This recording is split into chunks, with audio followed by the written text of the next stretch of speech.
ప్రభు మనల్ని ప్రేమించి మనల్ని ఆశీర్వదించి మనకిచ్చినటువంటి 2020 సంవత్సరము ఏప్రిల్ మాసము పునరుద్ధానము తర్వాత మొదటి పరిశుద్ధవారంలో అందరము కూడా దేవుని నామాన్ని భయపరచడానికి దేవుడు ఇచ్చినటువంటి చక్కటి సమయం.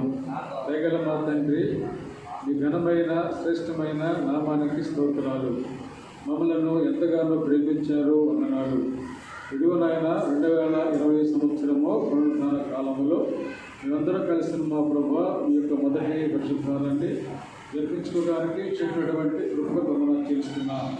పునరుద్ధాన కాలంలో అయినా ప్రతి బిడ్డ యొక్క జీవితంలో చేసినటువంటి ఈ ప్రేమను ఉందని చేస్తున్నాం మా ప్రభు. తండ్రి, ఈ పరిశుద్ధవారాన్ని నేస్తలుగా అర్పించుకుంటున్నాం. మీరేమోనైనా దీవించండి, స్తోత్రాలు. ఈ వారంలో అయినా పాట ద్వారా మీరు తోడుగా ఉండండి. వాక్యం నుంచి ఆయన మీరు మాట్లాడండి. ఇచ్చిన సమయాన్ని బట్టి అయినా ఉన్నాడు చెల్లిస్తూ యేసు పరిశుద్ధనామమున అడిగి ప్రార్థన చేస్తూ ఉన్నాము తండ్రి, ఆమేన్. భజన చేయుచు భక్త పాలక ప్రస్తుతించు నీ నామమును. భజన చేయుచు భక్త పాలక ప్రస్తుతించు నీ నామమును. రుజినములపై జయమునిచ్చిన, రుజినములపై జయమునిచ్చిన విజయుడా నిన్ను వేడుకొందు, విజయుడా నిన్ను వేడుకొందు. భజన చేయుచు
వాక్యాన్ని చదువుకుందాం. యోహాను సువార్త 20వ అధ్యాయము, యోహాను సువార్త 20వ అధ్యాయము 26 నుంచి 29 వచనాల వరకు చదువుకొని దేవుని మాటలను మనము విందాం. 8 దినములైన తరువాత ఆయన శిష్యులు మరలా లోపల ఉన్నప్పుడు తోమ వారితో కూడా ఉండెను. తలుపులు మూయబడి ఉండగా యేసు వచ్చి మధ్యలో నిలిచి, మీకు సమాధానము కలుగునుగాక అనెను. తరువాత తోమాను చూసి, నీ వ్రేలు ఇటు చాసి నా చేతులు చూడుము, నీ చెయ్యి చాసి నా పక్కలో ఉంచి అవిశ్వాసి కాక విశ్వాసివై ఉండమనెను. అందుకు తోమ ఆయనతో, నా ప్రభువా, నా దేవా అనెను. యేసు, నీవు నన్ను చూసి నమ్మితివి, చూడక నమ్మిన వారు ధన్యులని అతనితో చెప్పాను. దేవుడు ఈ మాటలు ఈ పరిశుద్ధాలములు మన హృదయములలో బలపరిచి మనను నడిపించుగాక. ప్రభునందు ప్రియమైనటువంటి దేవుని పిల్లరా, ఈ ఉదయకాల సమయంలో మన ప్రభు అయిన యేసుక్రీస్తు నామములో మీ అందరికీ వందనాలు తెలియజేస్తున్నాను. దేవుడు మనలను ప్రేమించాడు, మనలను దేవుడు ఆశీర్వదించాడు. 2020 సంవత్సరము ఏప్రిల్ మాసము 3వ పరిశుద్ధవారము, అనగా పునరుద్ధానము తర్వాత మొదటి పరిశుద్ధవారములో అందరం కూడా దేవుని నామాన్ని మహిమపరచుటకు దేవుడు ఇచ్చినటువంటి చక్కటి సమయం. ఈ మొదటి పరిశుద్ధవారములో ప్రభువు ఏ విషయాలు మాట్లాడాడు అని మనము తెలుసుకోవాలి. చదవనటువంటి లేఖన భాగము యోహాను సువార్త 20వ అధ్యాయము 26 నుంచి 29 వచనాల వరకు చదువుకున్నాం. ఈ వచనాల్లో యేసు ప్రభువారు మరణించి తిరిగి లేచిన తర్వాత మరలా రెండవసారి, అనగా 8వ రోజున జరిగినటువంటి సంగతులు ఏమిటనేటువంటిది ఈ వచనాల్లో ప్రభు చక్కగా తెలియజేస్తున్నాడు. శిష్యుడైనటువంటి తోమ గురించి ఈ యొక్క వచనాలు రాయబడింది. మరి ప్రాముఖ్యంగా తోమ గురించి తెలుసుకోవాలి. శిష్యుడైనటువంటి తోమ గురించి ఆయన సంగతులు తెలిసినప్పుడు తోమ యూదుడు. పాత నిబంధన గ్రంథములో ఈయన పాత నిబంధన గ్రంథాన్ని చదివి తర్వాత యేసు ప్రభు వారి యొక్క శిష్యుడు అయిన తర్వాత యేసు ప్రభు పరిచర్య, ఆయన ఉపదేశాలను 3 సంవత్సరాల పాటు విన్నాడు. విన్న తర్వాత తోమ ఏమని తెలుసుకున్నాడంటే, ఈ లోకానికి ఒకే ఒక రక్షకుడు దేవుడు యేసుక్రీస్తు అని తోమ తెలుసుకున్నాడు.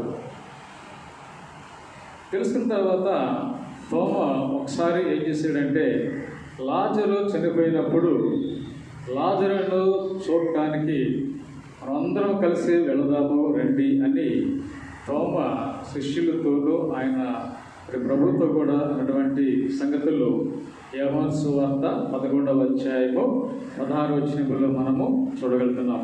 అటువంటి తోమ ఇప్పుడు ఏం చేశాడంటే, యేసు ప్రభువారు మరణించి తిరిగి లేచాడు అనేటువంటి సంగతి తెలిసిన తర్వాత తోమ ఏం చేశాడంటే, ఆయన మనసులో హృదయంలో నమ్మకము లేకుండా పోయింది.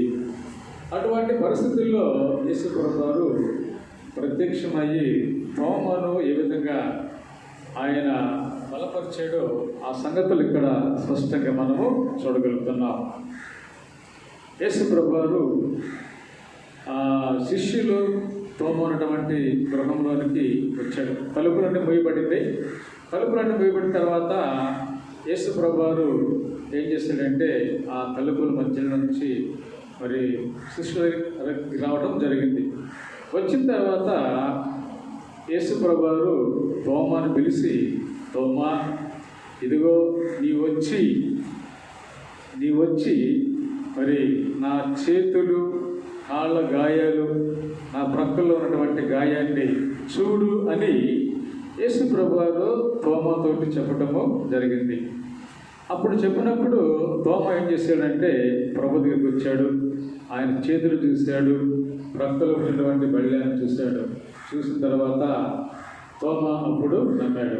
అప్పుడు యేసు ప్రభు అంటాడు, చూసి నమ్మిన వారి కంటే చూడ నమ్మిన వారు ధన్యులు అని తోమతోటి అక్కడ యేసు ప్రభువారు చక్కగా మాట్లాడటము జరిగింది. యేసు ప్రభు అంటాడు తోమతోటి, తోమ, నీవు అవిశ్వాసి కాక విశ్వాసమై జీవించని మరలా తోమతోటి ప్రభు అనేటువంటి మాటలు మనము ఆ సువార్తలు మనము చూడగలుగుతున్నాం. ఈ ఉదయకాల సమయంలో మరి తోమ జీవితాల నుంచి మనము కొన్ని విషయాలు నేర్చుకోవాలి. అక్కడ జరిగినటువంటి సంగతుల్లో ఉన్నటువంటి గొప్ప సత్యం ఏంటంటే యేసు ప్రభువారు తన యొక్క ప్రేమను మరొకసారి అక్కడ శిష్యులకు కనపరిచినటువంటి సంగతిని మనము చూడగలుగుతున్నాం. ఈ సమయంలో తోమ యొక్క జీవితంలో ఒక 3 లక్షణాల ద్వారా మనము తెలుసుకుందాం. తోమ అవిశ్వాసిగా ఉండటానికి కారణం ఏంటిటువంటిది ఒక 3 విషయాలు తెలుసుకుందాం. తోమకు ఉన్నటువంటి మొదటి సంగతి ఏంటంటే ఆయనటువంటి నమ్మకము ఎలాంటిదంటే బలహీనమైనటువంటి నమ్మకం. మొదటి విషయం ఏంటంటే తోమలో బలహీనమైనటువంటి నమ్మకము ఉన్నటువంటి వాడు. రెండవది ఆయనలో ఎలాంటి వాడంటే సందేహము కలిగినటువంటి వ్యక్తి. ఆయన హృదయంలో ఎప్పుడు కూడా సందేహము కలిగి ఉన్నటువంటి వ్యక్తిగా చూడగలుగుతున్నాం. మూడవ విషయము మరి తోమ ఎలాంటి వాడంటే అవిశ్వాసిగా మనము చూడగలుగుతున్నాం. కాబట్టి ప్రియమైనటువంటి దేవుని బిడ్డలారా, ఇలాంటి వ్యక్తులను యేసు ప్రభువారు బలపరచడానికి ఈ లోకానికి వచ్చాడని మనము దేవుని వాక్యం మనము చూడగలుగుతున్నాం. దేవుని బిడ్డలుగా మనం కూడా ఆలోచన చేసినప్పుడు చాలా మందిలో ఉన్నటువంటి గొప్ప సంగతి ఏంటంటే మరి బలమైనటువంటి నమ్మకం ఉండదు. చాలామందికి బలమైనటువంటి నమ్మకం ఉండదు. వారిలో ఉన్నటువంటిది ఏంటంటే బలహీనమైనటువంటి నమ్మకము. అది ఏమిటి? బలహీనమైనటువంటి నమ్మకము అంటే ఏమిటి? మనము ఒకసారి ఆలోచన చేయాలి.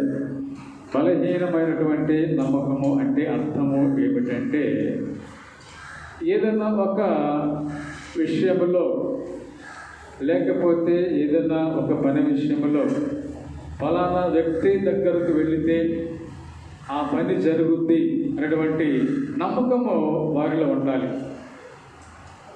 వారిలో ఉండాల్సిన నమ్మకం ఏంటంటే అతని దగ్గరకు వెళితే నాకు తప్పకుండా జరుగుద్ది అనేటువంటి ఒక నమ్మకం ఉండాలి. దేవుని గ్రంథంలో 12 సంవత్సరాల నుంచి రక్తస్రావంతో ఉన్నటువంటి ఒక స్త్రీ, ఆ స్త్రీలో ఉన్నటువంటి నమ్మకం ఏంటి? ఆగ్రహటువంటి ఆ రోగాన్ని గురించి అనేక సార్లు అనేక విధాలుగా ప్రయాసపడింది. అయినప్పటికీ కూడా ఆ రోగము తగ్గలేదు. అటువంటి పరిస్థితుల్లో ఆమె యేసు ప్రభువారి గురించి తెలుసుకుంది. యేసు ప్రభువారిని తెలుసుకొని ఆమె ఏంటంటే నా రోగం తగ్గడానికి నేను ప్రభు దగ్గరికి వెళితే నా రోగము తగ్గుద్ది అనేటువంటి ఒక గట్టి నమ్మకం ఆమె కలిగింది. ఆ నమ్మకంతోటి యేసు ప్రభు దగ్గరికి ఆమె వచ్చింది. యేసు ప్రభు దగ్గరికి వచ్చిన తర్వాత ప్రభువారు ఒక చోట సువార్త ప్రకటిస్తూ ఉన్నాడు. ప్రజలందరూ ఉన్నారు. వారందరినీ దగ్గర వెళ్ళటం కన్నా కూడా ఆమె ఏం చేసిందంటే ఆయన వస్త్రపు చెంగు ముట్టుకుంటే చాలినటువంటి ఒక ఆలోచన ఆమెకు వచ్చింది. వచ్చి ప్రజలందరూ ఉన్నప్పుడు ఏం చేసిందంటే మరి ఆయన వెనకకు వెళ్ళేసి ఆయన వస్త్రపు చెంగు మాత్రమే పట్టుకుంది. ఎప్పుడైతే ఆయన వస్త్రపు చెంగు ఆమె పట్టుకుందో వెంటనే ఏమైందంటే ఆమె రోగం అంతా కూడా తగ్గిపోయింది. అదేంటంటే బలమైనటువంటి నమ్మకం. ఆయన దగ్గరకు వెళితే నాకున్నటువంటి రోగం తగ్గుద్ది. దేవుని బిడ్డలుగా ఆత్మీయంగా మనం ఆలోచిస్తున్నప్పుడు మనము బలమైనటువంటి నమ్మకంతోటి ప్రభు దగ్గరికి వస్తే మన యొక్క జీవితాల్లో, మీ జీవితాల్లో ఎంతటి సమస్య అయినా సరే ఆ సమస్యను దేవుడు పరిష్కారం చేస్తాడు. ఆ సమస్యకు జవాబు వస్తుంది. అటువంటి నమ్మకము మనం కలిగి ఉండాలని దేవుడు మాట్లాడుతున్నాడు. అయితే ఈ తోమలో ఉన్నటువంటి నమ్మకం ఎలాంటిదంటే బలహీనమైనటువంటి నమ్మకం. బలహీనమైన నమ్మకం అంటే ఆ తోమలు ఏంటంటే ఆయన మరి తిరిగి లేచాడో లేదో. ప్రభు అంతకుముందు చెప్పాడు, నేను మరణించి తిరిగి లేస్తున్నాను ప్రభు చెప్పాడు. చెప్పినటువంటి మాట తోమ నమ్మలేదు. అందుకనే పౌలు భక్తుడు ఏమంటాడంటే, నమ్ముట దీవెనలు అయితే సమస్తం కూడా సాధ్యమని పౌలు చక్కటి మాటలు ఆయన చెప్పాడు. కాబట్టి ఈ పునరుద్ధరణ కాలంలో తోమ ద్వారా మనము తెలుసుకున్నటువంటి గొప్ప సంగతి ఏంటంటే, మనకి కావాల్సింది ఏంటంటే బలహీనమైనటువంటి నమ్మకము కాదు, బలమైనటువంటి నమ్మకం మనకు కావాలి. దేవుడి దగ్గరికి వెళ్తే నా దేవుడు నా పక్షంగా కార్యం చేస్తాడు. ఆ నమ్మకం మనకి కలిగి ఉన్నప్పుడు దేవుడు నీ జీవితంలో సమస్య ఎలాంటిదైనా సరే, అది ఎటువంటిదైనా సరే, దానిని దేవుడు చక్కగా పరిష్కరించేటువంటి దేవుడు మన దేవుడు. కాబట్టి దేవుడిని బిడ్డలుగా మనము అటువంటి నమ్మకము కలిగి మనం ఉండాలి. యేసు ప్రభువారు లోకానికి వచ్చిన తర్వాత కూడా ఆయన అనేక ప్రాంతాల్లో సువార్తను ప్రకటిస్తూ చెప్పినటువంటి చక్కటి మాటల్లో, నీ నమ్మకమే నిన్ను బాగు చేయను, నీ నమ్మకమే నీకు మేలు చేయని చెప్పని యేసు ప్రభు చెప్పడం కూడా జరిగింది. కాబట్టి మన నమ్మకమే మనలో బాగు చేస్తుంది. నువ్వు ఎంతగా నమ్ముతావో అంతగా దేవుడు నీ జీవితం గొప్ప కార్యాలను చేస్తాడు. ఇంకొక చోట చూడండి, యేసు ప్రభువారు మత్తయి సువార్త 5వ అధ్యాయంలో మనం చూసినప్పుడు 5, 6 అధ్యాయాల్లో యేసు ప్రభువారు కొండ మీద ప్రసంగం చేస్తున్నాడు. కొండ మీద చేసే ప్రసంగము అయిన తర్వాత మత్తయి సువార్త 8వ అధ్యాయము 1-3 చదివితే ఆ 3 వచనాల్లో అక్కడ ఒక వ్యక్తి వస్తాడు. ఆ వ్యక్తి కొన్ని సంవత్సరాల నుంచి కుష్టి వ్యాధితో ఉన్నటువంటి వ్యక్తి. ఆయన మనసులో ఒకటి పడింది, ఫలానా దేవుని దగ్గరికి వెళ్తే నా కుష్టి అంత తగ్గుతుంది అనేటువంటి ఒక నమ్మకం ఆయన ఏర్పడింది. ఆయన ఏసారంటే యేసు ప్రభువు ఎక్కడ ఉన్నాడో తెలుసుకొని అక్కడికి వెళితే నాకున్నటువంటి నా కుష్టి వ్యాధి తగ్గుతుంది అని నమ్మాడు. ఆ నమ్మకంతో ప్రభు దగ్గరికి వచ్చాడు. ప్రభు ఆ వ్యక్తిని చూశాడు, పలకరించాడు. ఆయన ఎప్పుడైతే తన యొక్క 2 హస్తాలతోటి తన ముట్టుకున్నాడో అక్కడ ఉన్న మాట, ఆయన వచ్చి వారిని ముట్టిన రాయబడింది. యేసు ప్రభువారు ఎప్పుడైతే వారిని ముట్టాడో వెంటనే ఏమైందంటే ఆయన దృష్టిలో అంతా కూడా అక్కడ తగ్గటమో అయింది, తగ్గిపోయింది. చూడండి, ఆ వ్యక్తికి ఎంత నమ్మకం. చూడండి, దేవుడి దగ్గరికి నమ్మకంతో వచ్చేటువంటి బిడ్డలను దేవుడు వారి యొక్క జీవితాల్లో గొప్ప కార్యాలను చేస్తాడు. దేవుడి దగ్గరికి వచ్చే ప్రతి వ్యక్తి కూడా నమ్మకంతో రావాలి. నీ నమ్మకమే నిన్ను బాగు చేస్తుంది, నీ నమ్మకమే నిన్ను దీవిస్తుంది, నీ నమ్మకమే నీ పక్షంగా గొప్ప కార్యాలు జరిగిస్తుంది. కాబట్టి దేవుని బిడ్డలుగా ఉన్నామంటే మనము బలహీనమైనటువంటి నమ్మకం మనం కలిగి ఉండకూడదు. తోమలో ఉన్నటువంటి మొదటి సంగతి బలహీనమైనటువంటి నమ్మకం మనం చూస్తున్నాం. రెండవ విషయం ఏంటంటే తోమటువంటి సందేహము కలిగినటువంటి వాడు. తోమలో చిన్న సందేహం ఉంది. ఆ సందేహం ఏంటంటే నేను చూస్తేనే నమ్ముతాను అనేటువంటి సందేహం. చూడండి, ఆ సందేహములో తోమలో ఉండటం వల్ల ఏమైందంటే ప్రభువు ప్రత్యక్షంగా అక్కడికి వచ్చి రావడం జరిగింది. దేవుని బిడ్డలుగా సందేహము ఉన్నటువంటి వారి యొక్క జీవితాల్లో దేవుడు కార్యాలు జరగడం కష్టంగా ఉంటుంది. కాబట్టి దేవుని బిడ్డలుగా ఏ సందేహం లేకుండా దేవుని దగ్గర మనం రావాలి. మనం అనుకుంటాం, నా ప్రార్థనకు దేవుడు జవాబు ఇవ్వడం అనుకుంటాం. నీ ప్రార్థన, నువ్వు చేసినటువంటి ప్రార్థన వ్యర్థము కాదని పౌలు భక్తుడు కొరింథీ సంఘానికి రాసిన పత్రికల్లో ఆయన మాట్లాడుతున్నాడు. నువ్వు చేసిన ప్రార్థన ఏ రోజు కూడా వ్యర్థము కాదు. నువ్వు దేవుణ్ణి గణపరిచేటువంటి విధము ఏ రోజు వ్యర్థం కాదు. కాబట్టి నీ ప్రార్థన ఎప్పటికి కూడా వ్యర్థం కాదు. అయితే నువ్వేం చేయాలంటే నీలో ఈ సందేహం అనుకో, నేను ఇంతకాలం ప్రార్థన చేస్తున్నాను, దేవుడు నా జీవితంలో కార్యం చేయట్లేదు, నాకు మేలు చేయట్లేదు, నాకు కష్టాలు ఎక్కువ అవుతున్నాయి, తర్వాత బాధలు ఎక్కువైపోతున్నాయి, సమస్యలు ఎక్కువైపోతున్నావు అనుకుంటావేమో. అటువంటి సందేహం నీకు ఉండకూడదు. నువ్వు సందేహం లేకుండా నా ప్రార్థనకు దేవుడు జవాబిస్తాడు, నా కష్టాలు తీరిపోతాయి, నా సమస్యలు తీరిపోతాయి అనేటువంటి ఆ సందేహం అనేటువంటి హృదయము ఎప్పుడైతే నీలో ఉంటుందో అప్పుడు దేవుడు నీలో గొప్ప కార్యాన్ని చేస్తాడు. సందేహము లేని హృదయాన్ని మనం కలిగి ఉండాలి. స్తోమంలో ఉన్నటువంటి రెండవ అంశం ఏంటంటే సందేహం కలిగినటువంటి హృదయం. మూడవ హృదయం ఏంటంటే సందేహం తోమలో అవిశ్వాసము కలిగినటువంటి వ్యక్తి. తోమలో ఉన్నదంటే అవిశ్వాసము. దేవుని బిడ్డలుగా రోజున అంటున్నాడు, అవిశ్వాసి అనేటువంటిది మనలో ఉండకూడదు. మనం ఎప్పుడు కూడా విశ్వాసము కలిగి మనము ఉండాలి అనేటువంటిది దేవుని యొక్క ఉద్దేశం. కాబట్టి దేవుని బిడ్డలుగా అంటున్నాడు, అవిశ్వాసము అనేటువంటిది మన జీవితానికి ఎలా ఉంటుందంటే అది మేలు అనేటువంటిది కొంత ఆలస్యమవుతుంది. విశ్వాసి అనేటువంటి వారికి ఎప్పుడు కూడా దేవుని కార్యాలు చక్కగా జరుగుతాయి. కాబట్టి మనము విశ్వాసము కలిగి మనం జీవించాలి. మన విశ్వాసమే మనలో బలపరుస్తుంది. యేసు ప్రభు దగ్గరికి ఒకసారి ఒక స్త్రీ వస్తుంది. స్త్రీ వచ్చి ఒక విషయాన్ని ప్రభుతోటి పంచుకుంటుంది. పంచుకున్నప్పుడు యేసు ప్రభు ఏమంటాడంటే, అమ్మ నీ విశ్వాసమే నీకు సమాధానం ఇస్తుంది అని ప్రభు అంటాడు. తర్వాత నువ్వు నా దగ్గరకు ఏ విశ్వాసంతో వచ్చేవో అది నీ జీవితం జరుగుతుందంటాడు. అంటే నీ హృదయంలో ఏ కోరిక ఉందో అది నీకు జరుగుతుందమ్మా అని యేసు ప్రభువారు ఆమెతోటి మాట్లాడతాడు. ఎందుకంటే ఆమె దేవుని దగ్గరికి విశ్వాసంతో వచ్చింది. విశ్వాసంతో వచ్చింది కాబట్టి ఆమె విశ్వాసాన్ని దేవుడు ఏం చేశాడంటే చక్కగా బలపరిచి నడిపించినటువంటి సంగతి చూస్తున్నాం. తోమయలో ఉన్నటువంటి మూడవ లక్ష్యం ఏంటంటే ఈయన అవిశ్వాసమి. ఆ విశ్వాసిని ప్రభు చేశాడంటే విశ్వాసిగా మార్చాడు.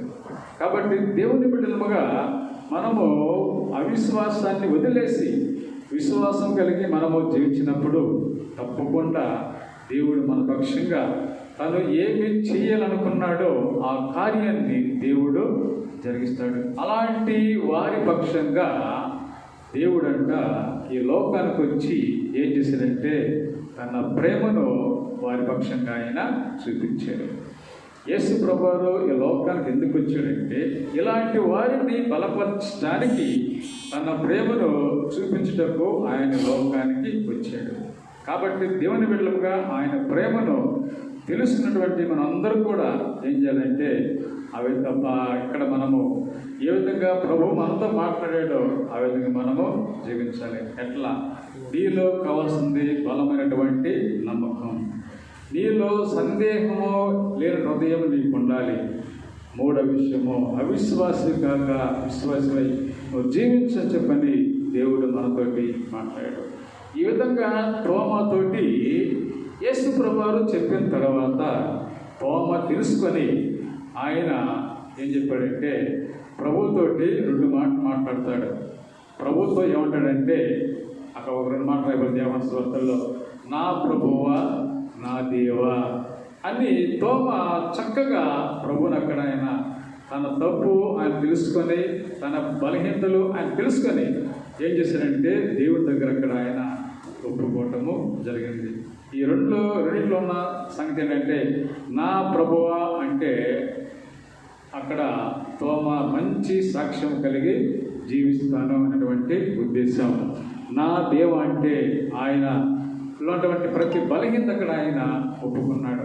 కాబట్టి దేవుని బిడ్డలుగా తోమలోగా మన బలహీనత మనం దేవుని దగ్గర ఒప్పుకోవాలి. ప్రభువా ఇంతకాలం ప్రభువా నేనైనా బలహీనమైనటువంటి నమ్మకం కలిగి ఉన్నాను, సందేహం కలిగి ఉన్నాను మా ప్రభువా, అవిశ్వాసుకున్నానయ్యా, ఆ విధంగా జీవించకుండా నన్ను బలపరచు అని మనల్ని మనం దేవుడికి అప్పగించుకుంటే దేవుడు మనలను ప్రేమించి వాటి నుంచి విడుదల కలిగించి మన జీవితాల్లో గొప్ప కార్యాలు ఆయన చేసేటువంటి దేవుడు. ఆ దేవుని యందు మనము నమ్మకంతో సందేహం లేకుండా మంచి విశ్వాసి మనము ముందుకు కొనసాగినప్పుడు మన జీవితాల్లో మన కుటుంబాల్లో దేవుడు ఎప్పుడు కూడా ఆయన తన కార్యాలు జరిగించేటువంటి దేవుడు. ఆ దేవుని మనము నమ్మకం ఉంచి ముందుకు కొనసాగుదాం.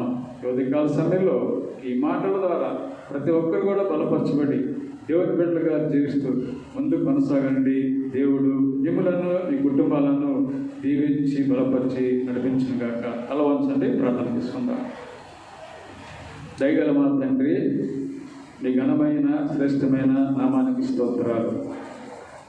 ఇదిగో తండ్రి, మీరు నాయన పరలోకం నుంచి భూలోకానికి వచ్చి మా కొరకు మా తండ్రి గొప్ప కార్యములు చేసి మరణించిన ఆయన తిరిగి లేచి మా ప్రభా తండ్రి మనలో నాయన 8వ రోజున మా ప్రభా తండ్రి తోమతో ఇచ్చినటువంటి చక్కటి మాటలు వందనాలు చెల్లిస్తున్నా.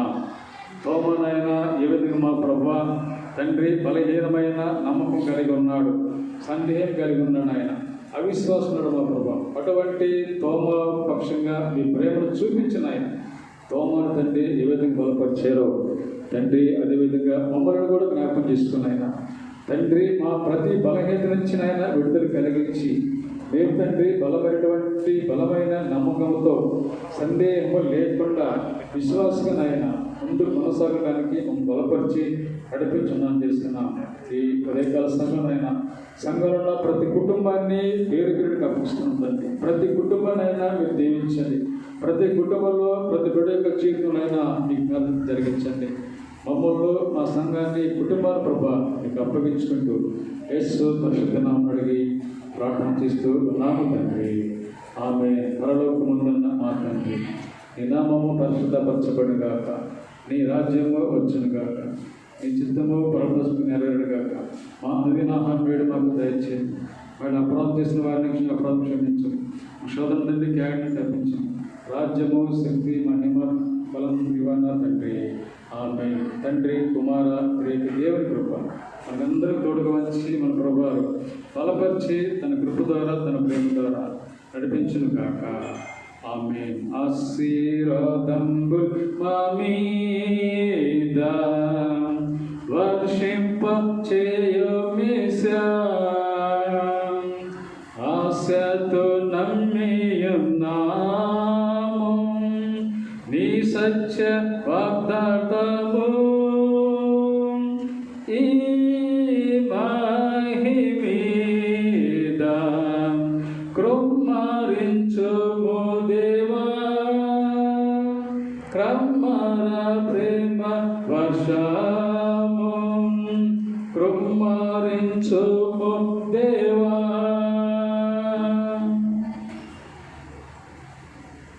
అందరికీ వందనాలు. దేవుని సమాధానము మీకు మీ కుటుంబాలకు కలుగును గాక. ఆమేన్.